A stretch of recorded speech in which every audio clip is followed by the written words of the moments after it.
قائد اعظم جو تھا ان کے ساتھ تو ہے، وہ تو سنتے تھے، قبول کرتے تھے، سمجھتے تھے. وہ اگر یہاں آ کر زندہ رہتے، جسے میں کہہ رہا ہوں، وہ زندگی نہیں تھی بیچاروں کی جو 1 سال کاٹا ہے انہوں نے، وہ اس کے متعلق طے کر جاتے. باقیوں کے متعلق میں نہیں کہتا، سنتے کو تھے لیکن وہ کیا واقعی اس میں بلیو کرتے تھے، دل سے سنتے تھے، چاہتے تھے، میں نہیں کہہ سکتا. اچھا جناب، یہ وہ اب تک جو گفتگو ہوئی ہے اس کو تھوڑا سا آگے بڑھاتے ہوئے ہم اب اس مرحلے پر آتے ہیں کہ پاکستان بن گیا اور جو کام وہاں ہونا چاہیے تھا، جیسا کہ ہم نے ابھی تجزیہ کیا، وہ نہیں ہوا. پھر ایک لمبا پیریڈ آتا ہے سیاسی حکومتوں کا، پھر اس کے بعد پہلا مارشل لا آیا، پھر دوسرا مارشل لا آیا، پھر ایک سیاسی حکومت آئی. اس تمام عرصے میں اگرچہ جو بھی آئین اس ملک میں بنا، اس کے تمہیدی الفاظ میں اور اس کے دیباچے میں ہمیشہ یہ بات آئی کہ اسلام کے منافی کوئی قانون یہاں نہیں بنایا جائے گا. لیکن کم و بیش ہر آئین میں ایک مدت مقرر کر دی گئی کہ اتنی مدت میں تمام قوانین کو اسلامی سانچے میں ڈھالا جائے گا، لیکن وہ کام کسی طور پر نہیں ہو سکا.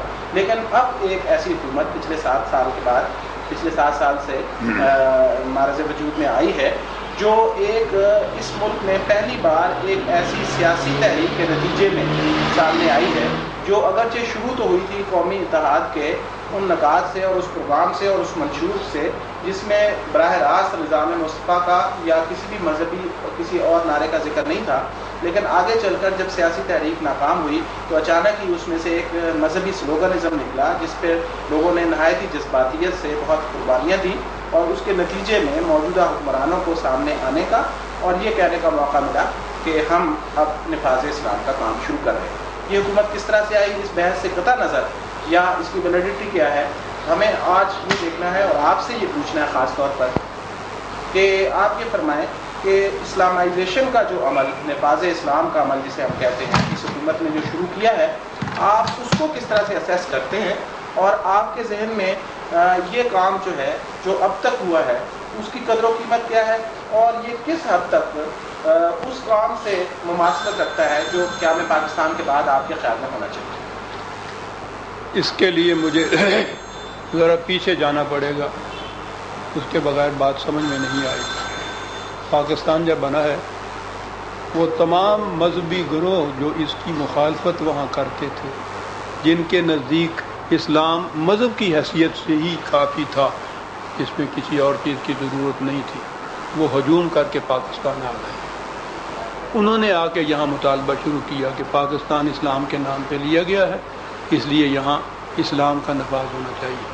اور اسلام سے ان کے ذہن میں وہی مذہب تھا جو وہ ہندوستان میں پیش کرتے تھے. وہی تمام حضرات جتنے علماء دیوبند، علماء بریلوی وغیرہ، انہوں نے یہ مطالبہ، جماعت اسلامی سارے یہ سب مخالفت تھے، وہاں مخالف تھے. اور یہاں آنے کے بعد انہوں نے یہ مطالبہ پیش کیا. تو مطالبہ وہ تھا کہ جس مذہب کے خلاف دینی مملکت بنانے کے لیے یہ خطہ زمین دیا گیا تھا اور وہاں اس کی شکست ہوئی تھی انہیں، وہ مطالبہ یہاں تھا مذہب قائم کرنے کا، یہاں دین نہیں. یہ سارے جتنی بھی اس سمجھ لیجیے کو 20-30 سال کے اندر جو یہ تحریکیں چلی ہیں، وہ مذہب کے احیاء کے لیے ہیں، دین کے احیاء کے لیے نہیں ہوئی ہیں. پہلے تو وہ آپ نے جو فرمایا کہ دستور کے اندر بھی کچھ الفاظ لکھے گئے، وہ الفاظ ہی ہیں تبرکاً جو لکھے، کوئی مین نہیں کرتا تھا. عملی ان کی کیفیت کیا تھی یا کیسی کوئی صورت ہوتی ہے کسی نے بتایا ہی نہیں اس کو. وہ لکھے ہوئے وہ لکھے رہے، جیسے ہم خطوں کے اوپر بسم اللہ لکھ دیتے ہیں یا 786 لکھ دیتے ہیں، اس کی اتنی سی حیثیت تھی. یہ جو تحریک تھی نا اسلام کے نام پر، یہ اس مذہب کے قائم کرنے کے لیے تھے، اور اس کے مقابل میں ان کے سامنے تھے سیکولرزم والے لوگ کہ یہ وہ نہ قائم کریں. کبھی وہ رشیا والے، کبھی مغرب کے مادہ پرست وغیرہ. تو ان کے سیکولرزم ورسز وہ مذہب جو ان علماء کے ذہن میں تھا. یہ ہے ساری تاریخ ہماری جو ہے.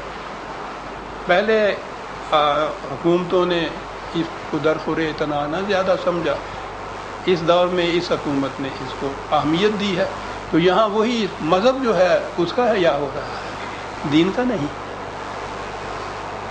تو اس لیے اگر یہ ہوگا بھی تو یہ بہرحال جس مقصد کے لیے اقبال نے یہ کہا تھا یا قائد اعظم نے یہ لیا تھا، یہ وہ مقصد نہیں تھا. وہ تو اس کی جگہ وہ دین کو لانا چاہتے تھے. یہ تو بلکہ آپ کا مطلب یہ ہوگا کہ اگر دین کا احیاء ان دنوں ہو تو معاشرہ نہ ہٹے گا. نمبر 1 صاحب یہ چیز ماشاء اللہ موجودہ حکومت وہ حکومت اس سے تعلق ہی نہیں. مجھے دین کا احیاء ہوگا تو وہ بہرحال یہ مذہب جس کو لے رہے ہیں نا اس کی جگہ وہ اس سے بلند اور فائق اور فوق ایک چیز ہے جو یہاں نافذ ہوگی. وہاں انسانیت جو ہے وہ بلند ہوگی, وہاں تکریم انسانیت ہوگی سب سے پہلے جو ہے. یہاں نقشہ ہی کچھ اور ہوگا اس کا. اقبال نے جو کہا ہے نا کہ کس دریں یا سائل و محروم نیست, عبد و مولا حاکم و محکوم نیست. یہ ہے دینی حکومت. اچھا جناب, اس میں تھوڑا سا جو مغالطہ ہمیں پیدا ہو رہا ہے, جو مشکل محسوس ہو رہی ہے, وہ یہ ہے کہ ملک میں اس وقت 2 طبقے ہیں. ایک گروہ کا خیال ہے اور مقبول فکر کا خیال ہے جس میں سیاسی جماعتیں ہیں اور وہ لوگ ہیں جو مغرب کی جمہوریت سے متاثر ہیں. ان کا یہ کہنا ہے کہ کسی بھی قسم کا کوئی نظام جو ہے لانے کے لیے ضروری ہے. مثال کے طور پر جب اسلامائزیشن کی بات چلتی ہے تو وہ یہ کہتے ہیں کہ پہلے یہاں جمہوریت لائی جائے تو پھر اسلام کا نفاذ ممکن ہو سکے گا. جبکہ موجودہ حکومت میں شامل لوگ یا اس کے حامی لوگ جو ہیں وہ یہ کہتے ہیں کہ اسلام میں چونکہ حکومت سازی کا کوئی واضح تصور موجود نہیں ہے اور صرف بنیادی خد و خال پیش کیے گئے ہیں, لہذا اس بات کو کوئی اہمیت حاصل نہیں ہے کہ کوئی شخص حکمران کیسے بنا.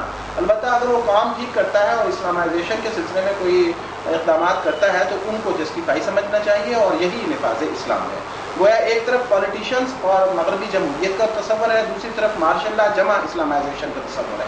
تو ذرا واضح کیجئے, اور صرف تھیوری میں نہیں بلکہ اس وقت تو امر واقع یہی ہے کہ یہی فورسز اس ملک میں موجود ہیں. آپ یہ فرمائیں کہ کیا یہ ممکن ہو سکتا ہے کہ کسی ملک میں فوجی حکومت بھی ہو اور اس کا سربراہ جو ہے وہ اسلام کے نفاذ کے سلسلے میں یا جو کچھ بھی آپ فرما رہے ہیں دین کے نفاذ کے سلسلے میں اور وہ کوئی اقدام کر سکتا ہے, یا آپ کے خیال میں اسلام کا اپنا ایک سیاسی نظام ہے اور اگر آپ یہ سمجھتے ہیں تو پھر اسلام میں حکومت سازی کیسے ہو, حکومت کیسے بنے اور کیسے امور مملکت چلائے؟ تو اچھا ہی ہوا جو پہلا آپ نے اتنا لمبا جو تھا نا, جو ان کے اندر کشمکش اس وقت جاری ہے مذہب والوں کے ہاں, سیکولر والوں کے ہاں جمہوریت پہلے آنی چاہیے, پہلے مذہب ہونا چاہیے. تو اچھا ہے آپ نے اس کو چھوڑ ہی دیا, کیونکہ وہ میرا میدان ہی نہیں ہے. میں تو نہ اس جمہوریت کا قائل ہوں نہ اس مذہب کا قائل ہوں. دین کی بات آپ نے فرمائی ہے, جو بھی دین کو قائم کرنا چاہے گا اس کی موجودہ حیثیت کچھ بھی ہو اس کا تعلق ہی نہیں ہے, اس کی حیثیت وہ ختم ہو جاتی ہے اسی دن جب وہ دین کا پہلی اینٹ رکھتا ہے. دین کی پہلی اینٹ قرآن کی روح سے ہے, وَمَن لَّمْ يَحْكُم بِمَا أَنزَلَ اللَّهُ فَأُولَٰئِكَ هُمُ الْكَافِرُونَ. جو خدا کی کتاب کے مطابق حکومت قائم نہیں کرتا وہ کافر ہوتے ہیں. یہ قرآن کہہ رہا ہے صاحب. حکمرانی خدا کی کتاب کسی انسان کو حق حکومت حاصل نہیں ہے دین کی روح سے. جسے ہم سربراہ مملکت یا حکومت رجیم کہتے ہیں نا, ان کا کام قرآن کریم کے احکام و اقدار جو ہیں ان کو نافذ کرنا ہے, نہ قانون بنانا ہے. یعنی ان کو نافذ کرنے کے طریقے تو بنانے ہوں گے, جزیات بنائی جائیں گی, بائی لاز بنائی جائیں گی. قانون اور اصول نہیں بنا سکتا کوئی بھی, نہ ہی وہ خود اس سے اونچا و مبرہ ہوگا. تو پہلی چیز تو اس میں اس کی موجودہ حیثیت بحیثیت مقتدر کے, اقتدار والے کے یہ ختم ہو جاتی. اقتدار تو صرف خدا کی کتاب کو حاصل ہوتا ہے. تو ویسے وہ آئے گا کہاں سے؟ سوال تو سب سے بڑی مشکل تو اس وقت یہ ہو رہی ہے کہ فرض کیجیے آپ نے جو کچھ فرمایا بالکل ٹھیک ہے, وہ حکمران اعلیٰ نہیں ہوگا, وہ اس کے پاس اقتدار مطلق نہیں ہوگا, وہ صرف قرآن حکیم کے بنائے ہوئے جو بتائے ہوئے احکام ہیں ان کی ایگزیکیوشن کروائے گا. لیکن بہرحال اس شخص کا انتخاب بھی تو ایک مسئلہ ہے, اس کو کہاں سے لائیں گے, کس طرح سے اسلامی ریاست میں یہ طے کیا جائے گا کہ فلاں شخص قرآن کے مطابق جو امور ہے وہ چلائے. 2 چیزیں آپ نے کہیں, اس کا انتخاب کیسے ہوگا اور یہ کیسے ہوگا کہ وہ فلاں شخص کے چلائے. یہ بات نہیں ہے. قوم, ملت, امت جس کی یہ مملکت ہے وہ پہلے طے کر لے کہ یہاں حکمرانی قرآن کی ہوگی. جتنے ارباب اقتدار ہیں, ارباب فکر ہیں, وہ اس پہ متفق ہو جائیں کہ حکمرانی خدا کی کتاب کی ہوگی. اگلے مسائل اس کتاب کی روشنی میں خود حل ہو جاتے ہیں.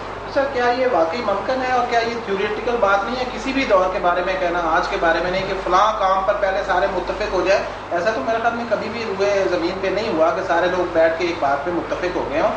ہمیشہ یہ ہوتا ہے کہ جو صحیح کام ہے اس کو, جو صحیح طریقہ کار ہے اس کو نافذ کیا جاتا ہے, خواہ اس سے کچھ لوگ اختلاف ہی کیوں نہ